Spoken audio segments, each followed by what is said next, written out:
Marcus Whitmore froze in his marble hallway as the most beautiful voice he'd ever heard drifted from his 7-year-old son's bedroom. Through the crack in the door, he watched Elena, his 26-year-old maid, cradling Ethan against her chest, singing a soft lullaby in Spanish, while his autistic son, who hadn't spoken a word in 2 years, hummed along perfectly in harmony. Before we continue, if you enjoy heartwarming stories about unexpected connections that change lives forever, make sure to click that subscribe button. This is the best way for you to support our work. Thank you very much, and let's continue.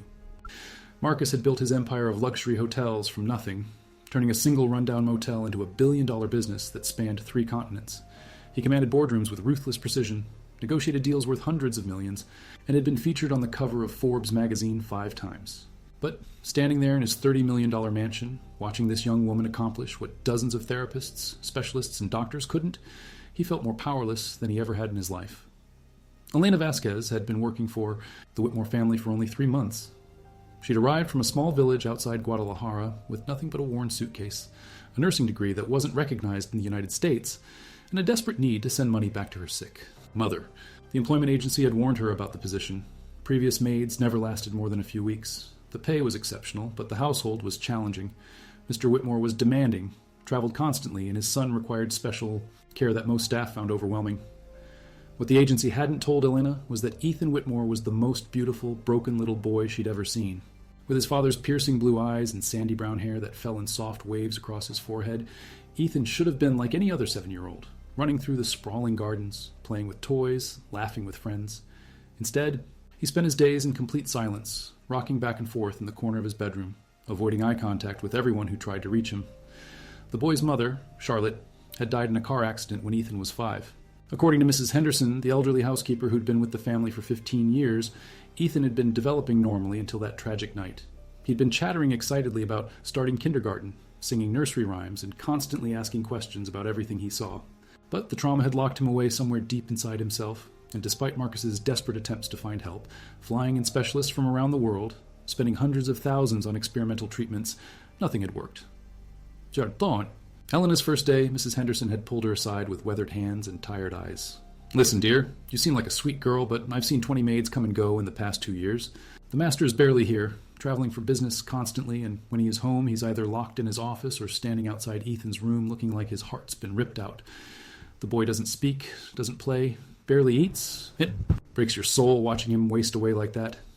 Most girls can't handle it." But Elena wasn't most girls. Growing up as the eldest of 6 children in a household where her father had abandoned them when she was 12, she'd learned to read, the language of pain that lived in silence. She recognized the way Ethan's small shoulders hunched when adults spoke too loudly, how his breathing changed when people entered his space too quickly, the way his fingers traced the same patterns on his bed sheets when he was overwhelmed. During her first week, Elena didn't try to engage with Ethan directly. Instead, she simply existed in his presence. She'd clean his room while humming softly under her breath, the same Mexican lullabies her grandmother had sung to her during the hardest nights of her childhood. She'd fold his clothes with gentle movements, never making sudden gestures that might startle him.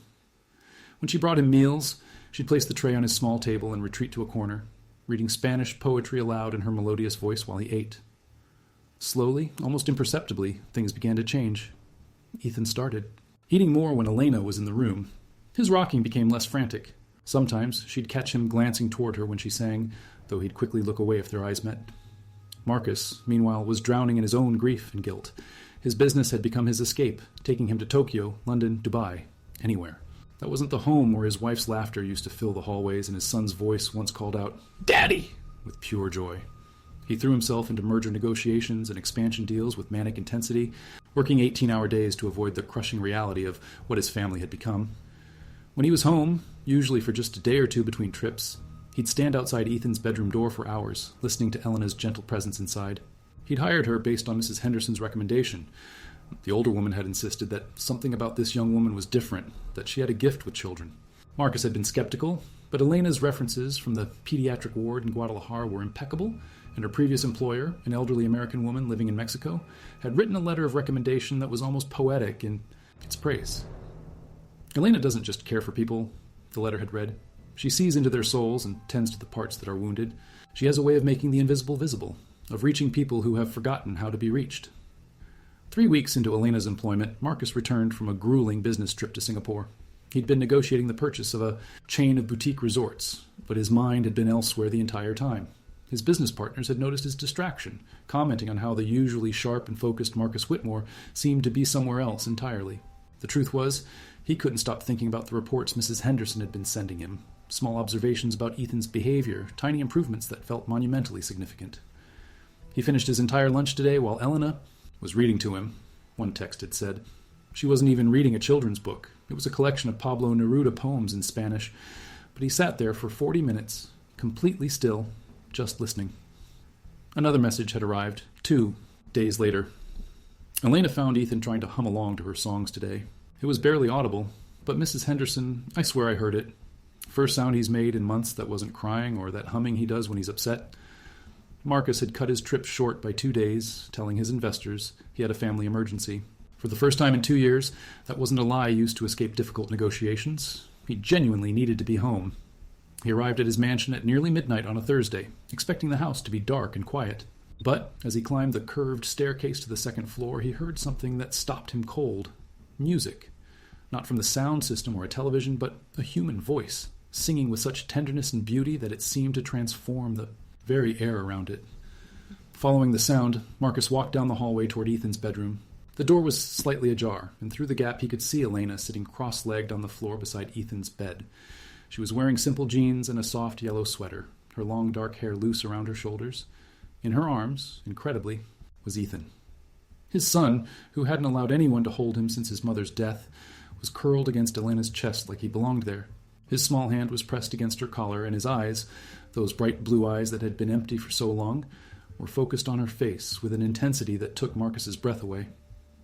Elena was singing a Spanish lullaby, her voice rising, and falling with the ancient melody, and Ethan was humming along, not the distressed humming that usually accompanied his rocking, but actual harmonizing, his small voice weaving in and out of hers like they'd been practicing together for years. Duérmete, mi niño.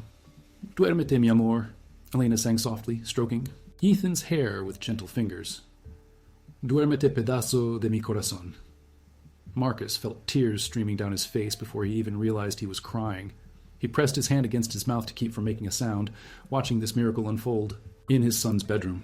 This was the child he remembered, the boy who used to crawl into bed with him and Charlotte on Sunday mornings, who would hum along to the radio in the car, who had sung Happy Birthday to his mother just weeks before the accident with such enthusiasm that they had all dissolved into laughter. Sleep, my child, sleep, my love. Sleep, peace of my heart. The words were in Spanish, but Marcus understood them perfectly. They were what any mother would sing, what Charlotte might have sung if she were still here. Elena wasn't trying to replace Ethan's mother. She was simply offering him the thing he needed most, unconditional love wrapped in music and tenderness. As the song came to an end, Ethan shifted in Elena's arms, and for one impossible moment, his eyes met his father's through the crack in the door. Instead of the blank stare Marcus had grown accustomed to, he saw recognition there, connection. His son was still there, just waiting for someone to find him. Elena must have sensed the change in Ethan's attention because she turned toward the door. When she saw Marcus standing there, her cheeks flushed with embarrassment. Mr. Whitmore, I'm so sorry. I know it's late, but Ethan was having trouble sleeping, and sometimes the songs help him calm down. Don't apologize. Marcus stepped into the room, his voice rough with emotion. Please, don't ever apologize for this. Elena carefully transferred Ethan back to his bed, tucking the covers around him with practiced care. The boy's eyes followed her movements, and when she leaned down to brush his hair from his forehead, he didn't pull away from her touch. How long has this been happening? Marcus asked quietly. The humming started about a week ago, Elena whispered, moving toward the door so they wouldn't disturb Ethan as he settled into sleep. At first it was just tiny sounds, barely audible, but each night he gets a little braver with his voice. They moved into the hallway, Marcus closing Ethan's door softly behind them. In the dim light of the corridor, Elena looked younger than her 26 years, almost fragile, despite the strength he'd just witnessed. Elena, Marcus began, then stopped, struggling to find words adequate for what he'd just experienced. I've spent the last 2 years watching my son disappear. I've hired the best doctors, the most renowned therapists, specialists who charge more per hour than most people make in a month, and in 3 weeks, you've accomplished what none of them could. Elena looked down at her hands, uncomfortable with the praise. I haven't done anything special, Mr. Whitmore. Ethan is an extraordinary child. He just needed someone to listen to him in a language he could understand. What language is that? She looked up at him then, and Marcus was struck by the depth of compassion in her dark eyes. The language of someone who knows what it feels like to be lost. Over the following weeks, Marcus began restructuring his travel schedule, delegating more responsibilities to his executives so he could spend more time at home. For the first time in 2 years, he wanted to be present for his son's life, to witness the small miracles that Elena was helping to unfold. He started joining Elena for Ethan's bedtime routine, sitting quietly in the corner while she sang. Gradually, Ethan became comfortable with his father's presence during these intimate moments. Marcus learned the Spanish lullabies, his deep voice creating a harmony with Elena's soprano that seemed to wrap around Ethan like a protective cocoon. "Tell me about your family," Marcus asked Elena one evening after Ethan had fallen asleep. They'd taken to having brief conversations in the hallway outside his room, sharing the day's small victories and concerns. Elena's face grew wistful. "My mother raised 6 children alone after my father left. We didn't have much money, but we had music. Mama would sing to us every night, even when she was exhausted from working 2 jobs. She used to say that songs were the only inheritance she could give us that would never be taken away. And now you're giving that inheritance to my son. Ethan reminds me of my youngest brother, Miguel. He was born premature and had developmental delays. The doctor said he might never speak normally, but Mama never gave up on him. She sang to him for hours every day, the same songs I sing to Ethan. Miguel is 15 now and sings in his church choir. Sometimes people just need more time to find their voice." Marcus felt something shift in his chest, a loosening of the tight knot of despair he'd carried for 2 years. Elena wasn't just healing his son, she was giving him hope. 1 month after that first night when Marcus discovered Elena singing to Ethan, his son spoke his first word since the accident. It happened during breakfast, when Elena was preparing Ethan's favorite meal, scrambled eggs with cheese cut into small squares the way he preferred. "Gracias," Ethan whispered so softly that Marcus almost missed it. Elena's hand stilled over the plate. Marcus looked up from his newspaper, hardly daring to believe what he'd heard. "What did you say, sweetheart?" Elena asked gently, kneeling down to Ethan's eye level. Ethan looked directly at her, his blue eyes bright and focused. "Gracias, Elena." The simple words, "Thank you, Elena," broke something open in Marcus's heart. He set down his coffee cup with shaking hands and watched as Elena's eyes filled with tears of joy. "De nada, mi amor," she whispered back. "De nada." From that day forward, Ethan's progress accelerated dramatically. He began speaking more, first in Spanish with Elena, then gradually in English with his father. He started showing interest in toys again, asking questions about the world around him, and even laughing at Elena's silly jokes during their daily walks through the garden. Dr. Patricia Reynolds, the child psychologist who had been working with Ethan since shortly after Charlotte's death, was amazed by his transformation. "In all my years of practice," she told Marcus during one of their sessions, "I've never seen such dramatic improvement in a child with this level of trauma-induced selective mutism. Whatever you've been doing at home, it's working. Miracles." Marcus glanced at Elena, who was sitting with Ethan in the corner of Dr. Reynolds' office, helping him build a tower with colorful blocks. "We have Elena to thank for that. She's been extraordinary with him." Dr. Reynolds followed, his gaze.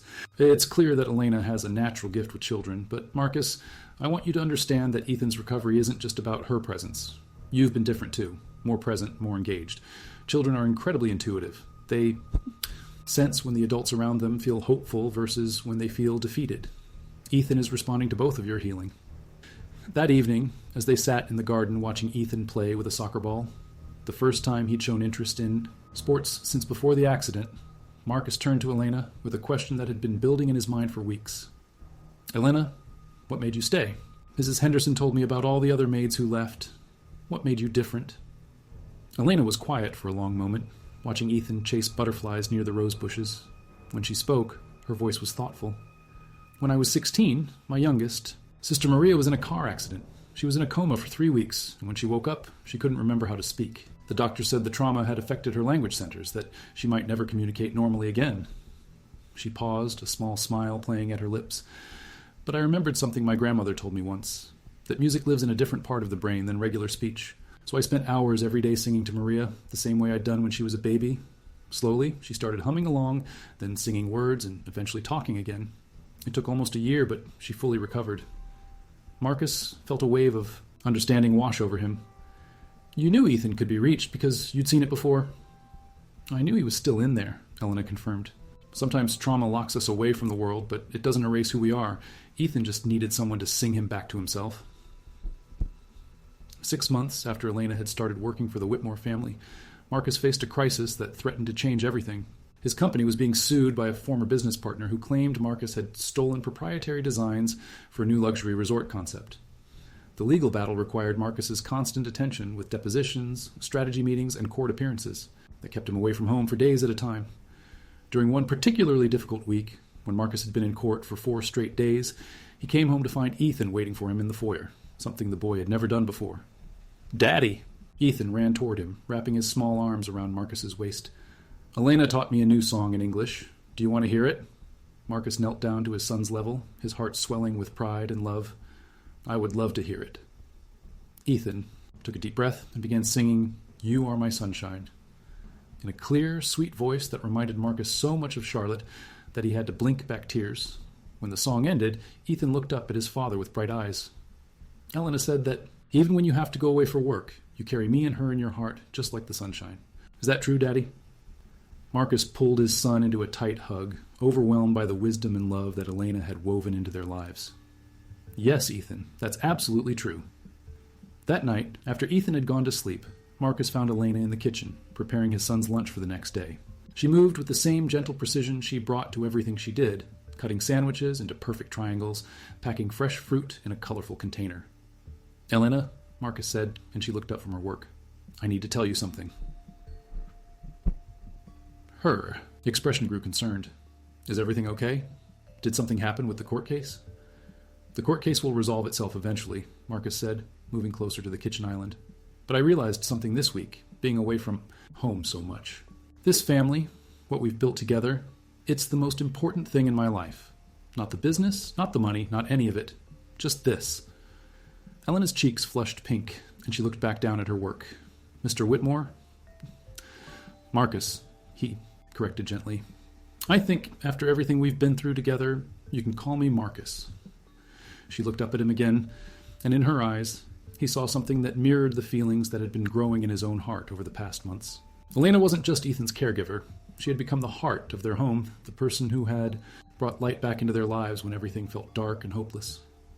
"Marcus," she said softly, testing his name on her tongue, "I need to tell you something too." Before she could continue, Ethan's voice called out from upstairs. "Elena! Daddy! I had a bad dream." They both rushed to Ethan's room, where they found him sitting up in bed, tears streaming down his face. Without hesitation, Elena sat beside him and pulled him into her arms, while Marcus sat on the other side of the bed. "What did you dream about, sweetheart?" Elena asked, stroking his hair.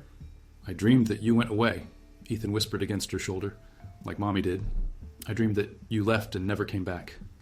Marcus felt his heart clench. At his son's words, Charlotte's death had left Ethan with an understandable fear of abandonment, something they'd been working through in therapy. "Oh, mi amor," Elena said softly, pulling back to look into Ethan's eyes. "I'm not going anywhere.